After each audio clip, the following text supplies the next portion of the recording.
Welcome back. Okay, we'll continue our countdown to the Tokyo 2020 Olympic Games. And of course, it's how many days now? It's getting closer. 170 days, right? Yeah. Wow. Okay. Very close. It's almost here. It's almost here, so we are counting down to it. And today we'll be focusing on what's happening to the D Tigers because that's one of the team sports that have qualified for the Olympics. And these guys, well, there's a little bit of change in leadership, but then the other coach will still be there. But I don't know about the others who were assisting him before.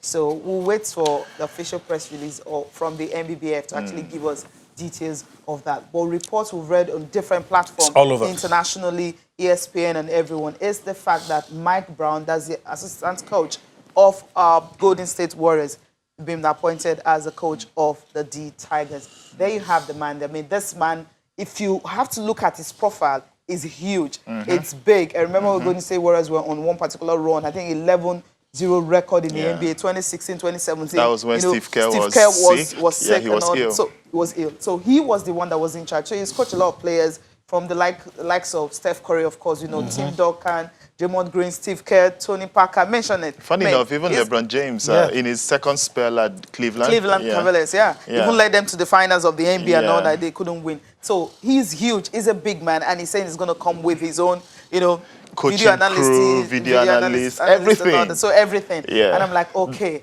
We have got so much money, man. Obviously.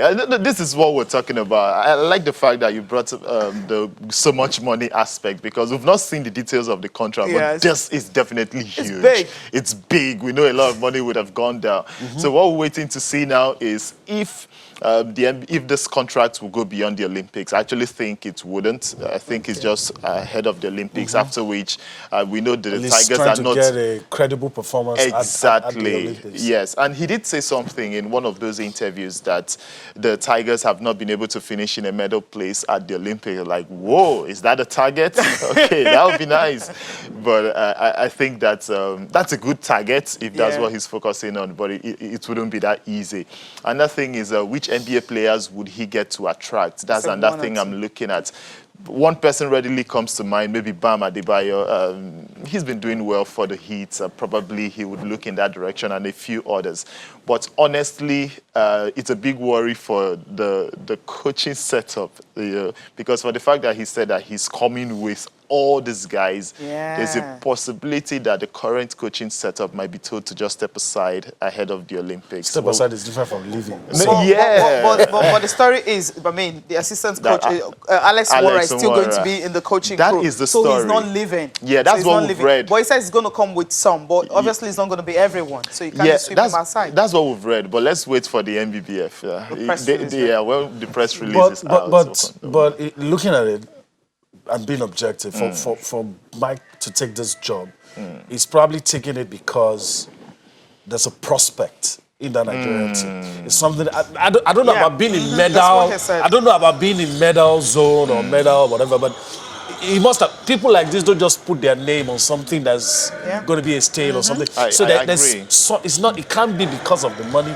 It's got to be because he believes this team is good, or I can attract some more players of Nigerian descent and we can put up a good showing. I totally agree also, because a few Nigerian players already play in the NBA, and he's probably looking at the roster and like, these guys have talent. Get these two together. Exactly, and maybe bring in this other two. I'll have a starting five that, can challenge anyone. So maybe those are the things he's looked at. But again, even if he fails to deliver, I don't think anybody will really criticize him that much. He's handling the Nigerian team, not the US team. So there's a difference, not the Serbian team. So, but at the same time, much is expected, especially being a Nigerian. When you're given this kind of job, we know that a lot of money would have gone down. But let's talk about the money aspect. This is what the NBBF have been complaining about, funding and all that. We don't know how they probably sourced this. Could just pick this up. Exactly the point I'm trying to make. Sponsor could just pick this up. Yeah, maybe when the press release goes out eventually, maybe these questions will be answered. But I think this is quite commendable. This is huge. It's Huge. big. This Yeah. is really big. And if you take a look at the players we have, you were talking about the fact that just maybe the players you're saying, El Farouk, I mean, he's injured now. We don't know if he's going to be ready for the Olympics, but hopefully he's ready. You have Josh Okoje, plays for the NBA. Chimezie Metu is also there. in the You mix. also have Vincent. Gabriel Vincent is also another player that plays in the NBA and all that. And as you mentioned, maybe Bamadiba and some other stars might just be the ones to join as well. There's a quote from him, you know, after he got the job, where he says actually humbled that I'm humbled. I'm honored and humbled that Musa Kida and the Nigerian Basketball Federation have given me this opportunity. The Nigerian Basketball Federation has been very professional and organized throughout the vetting process. So the whole process had to go into this before they were able to get him as the coach. 100 over 100. 100 over 100, I mean, he's happy. So with this coming from him, the professional angle of it and all that, so it simply means we have a big vision ahead of us. Another thing I like about this whole thing is they took everyone by surprise. Yeah. You know, in Nigeria, most times before news Make break, a lot of noise. it filters into the media, but this one, they just kept it quiet. Sprung it upon us. Come on. This is massive. And that tells you that probably they still have a few surprises, waiting for us. Yeah, that would be good. That would be good if they do. If they do. The way we're enjoying this, we're going to enjoy that as well. And there were other things he said when he says it seems Nigeria wants to continue to build a world-class team and organization on and off the court. That's another aspect of it. So it's a good one. Hopefully they can give him all he needs to be successful. But it's the national team, and we know most of the players, or rather all the players, are foreign-based players, professional players, NBA players and all. So it simply means they won't get anything less. All right. We'll leave that now. We'll leave that now, and let's talk some... Talk about the girls. Yeah, the girls. Yeah. Quick one on their preparations. The camp bubbles right now. Everyone is in camp. Games are starting tomorrow. And of course, hopefully, all they have to do, win your first game. Win that, keep it in the bag. US is going to be the team we'll face last, which is really cool. So on Saturday, we'll get ready for Serbia. But the first one against Mozambique, beat them if you can. Win it, keep it in the bag. Then go to Serbia. I mean, whatever happens, make sure the defeat, the margin will be more. Then USA, whatever, we'll just play with them, man. We'll be fine. We'll be cool. I like the way you make it seem so easy. Yeah. Everyone expects them to beat Mozambique. Then the Serbia, touch and go, that's going to be difficult. But the US, the good thing about the US, they've already qualified for the Olympics. So this is more like preparatory for them ahead of the Olympics. And their results wouldn't really count eventually when they look at the table. So it's a good one for Nigeria. So the major games there, Mozambique and Serbia. Okay. Wow. Okay. All right. Still talking about the Olympics and preparation for the Olympics. Team Nigeria in focus. Let's talk a little karate on the show. This morning, the African Union of Karate Federations has confirmed that the 19th edition of the Senior Championships will hold from February 5th to 10th in Morocco. That's in Tangier, a city in Morocco. Of course, it starts today. Of course, today is February the 5th. The championship will serve as qualifiers for the Tokyo 2020 Olympics. That's going to be held in July. Of course, we've started the countdown. Nigeria will feature 4 athletes at the Continental flagship competition. Of course, the names, the athletes are Rita Ogene, Ronke Ogusonwo, Henry Agomon, and Rostom Francis. Hopefully, maybe we'll get 4 out of 4. Hopefully. 4 out of 4. 4, right? Kick our way to the top, right? All right. Hopefully, that's what we're going to do. All right. Let's also talk about something we talked about on the show yesterday. We're done with karate. Let's talk about Tobiloba Amushon. And, I mean, that's another bright spot for me. Actually, I still feel But you wanted that to win, right? I wanted that, I wanted that win more at the Worlds in Doha. Yeah, she narrowly missed She was out. close. She was close, and I still think that miss at the Diamond League, the final where she beat the Gun. Yeah. I think that was still playing back in her mind because she started slowly at the Worlds and eventually finishing fourth, missing out on a medal place. But this time around, indoor, 60 meters, I'm not really bothered. It's just because at the Olympics, she won't be running 60 meters. But at least it keeps her... The time the she's time. churning. I think the time Yeah, she's she churning. did very well on Friday. Germany, but surprisingly, she couldn't better her time or even match it.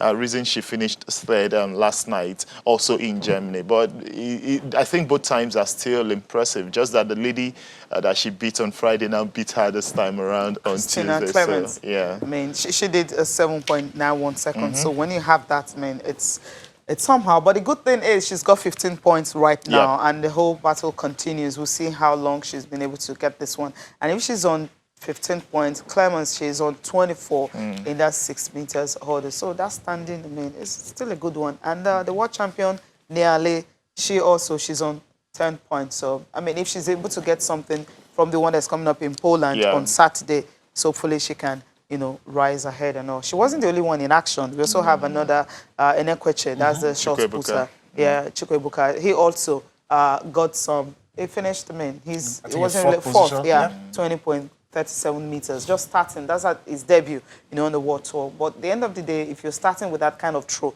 that's a throw you think it's really big, starting the season with. It can even be your personal best, but then that's where he started. He also got something out of the way. Okay. Right. So we're done with Team Nigeria. Of course, you trust us every day as we continue with this countdown. We're telling you what's happening with Team Nigeria as we prepare for the biggest sporting event in the world. Let's talking about the Olympics. All right, so let's come home now. Let's talk some football on the show. Let's talk about the NPFL. Before we talk about the coaching, the partnership with La Liga, you know, let's talk about rescheduled games. For today, a few games will be played today. So just quickly take a look at it. Let's get Wilfred's perspective. All right, that's it. Lobby Stars up against Rangers International. MFM are up against the Appa Elephants. I mean, these matches, good matches. I hope it turns out. It looks good on paper. I hope it turns out to be like that. I think it will. For MFM, prior to Enyimba's 5-2 away win in Ivory Coast, I'd have said that this is a good time for MFM to play Enyimba, being that they have lost 3 in a row. But Enyimba have always picked up a point whenever they come to Lagos to play MFM. And so MFM, I don't think they've ever even beaten Enyimba in the league. I can't recall. So as it stands now, Enyimba will definitely come into this one high on confidence, especially after winning 5-2 away in Ivory Coast in that CAF Confederations Cup at the weekend. And for Lobby and Rangers, that's a good one. And a chance for Lobby to get back to the top. They're playing at home. And they've been, I think they're the best. They have one of the best. They've not lost at home this season. I think they've drawn just 1 and 1 or the other games they've played at home. So they're playing a struggling Rangers relegation threatened side. And I'm sure they are still red, though, it must be said. But what's the difference? Any small thing you get back there. Are you talking about the teams that have just played 12 games? Come on, they're not like relegation threatened. They've played 12 matches and they don't want to play 17. Exactly. I mean, check the difference. They're five games difference. So but they have to win those matches first. They have to win those matches first. But Lobby always beats Rangers, funny enough, because prior to that loss in Lagos during the Super 6, it was Lobby that edged. No, Rangers edged Lobby. I'm sure they'll still be hurting from down because that was more like a straight shootout for who qualifies for continental action, and Rangers won that one to qualify for the Confederations Cup. But this time around, I think this has Lobby written all over it. All right. Yeah, but let's keep fingers crossed. All right. Okay, and they have if Rangers will have to look at the table before they play that game, I think they should have Rangers. But Rangers are on a fine form. Yeah, that's what I'm saying. They're on a fine form. I mean, 3 wins in a row now. So it doesn't really matter. They went to Warri. Yes, that was 2-1. So if they can do that, I think Lobby, maybe that enviable record you're talking about. Maybe it's going to end. I wish it would. All right. MFM Enyimba. I actually think it will end in a draw. Okay. Yeah, I don't. And even giving the homeboys any courage at all. It would be good to see MFM beat Enyimba, but I don't know how Enyimba does it. Whenever they come here, they pick up something. And maybe psychological. And maybe they're going to do it again. And MFM haven't been. Is it the name Elephants or something? No, but it's not just the name. The team. I think Enyimba they have this spirit. Like, I mean, we can always get something. We are Enyimba. They are the best team in Nigeria. So, yeah. All right. I can't agree less. I know you're right. Okay, let's talk about the partnership that has been on for a while. Let's talk about the La Liga NPFL partnership. this year's coaching seminar is about to get underway. But one of the things that have been coming out is the LMC chairman, Shodiko, saying that, look, the clubs have really benefited from this partnership. That statement divides opinion, but since it's coming from him, I'll take it at full value that the clubs, because there are things that he would have seen. But in your own opinion, you think the clubs have really benefited from the partnership? It's difficult to disagree with him, especially when the coaches involved haven't said otherwise. Okay. Each time, this is the third or the fourth one now, each time it ends, the coaches will always say very good things. Fourth edition, yeah, exactly. They'll say a lot of good things about the coaching clinic. The only thing is that when you look at it from the outside, you probably would want to see more of that in the NPFL. Yeah, maybe a lot of people haven't seen the master class that maybe you're used to seeing when you watch some of those European games. So, but for the fact that the coaches say that this has been beneficial, then we'll have to just believe that we're not coaches. They are the ones who attend the seminar. And when you have experienced guys come to coach you from Spain, of course, you definitely learn one or two things from them. All right. Okay. All right. Let's leave the coaching now and just talk about another one, Odion Ighalo. I mean, he's wearing number 25 jersey. And if you look at him, it's been unveiled, and the whole thing that everyone has been wearing for him, you know, that this is the official one. Yeah, sure. The other ones were photoshopped. Yeah, there was even one I saw with lots of tattoo on the hand, like, now wow. But it's all good. Number 25, Kanu Nwankwo wore this at Arsenal and did lots of wonders. And we hope that he would do the same. We don't expect him to score 25 goals. Of course not. It is half of the season, except he's a Haaland.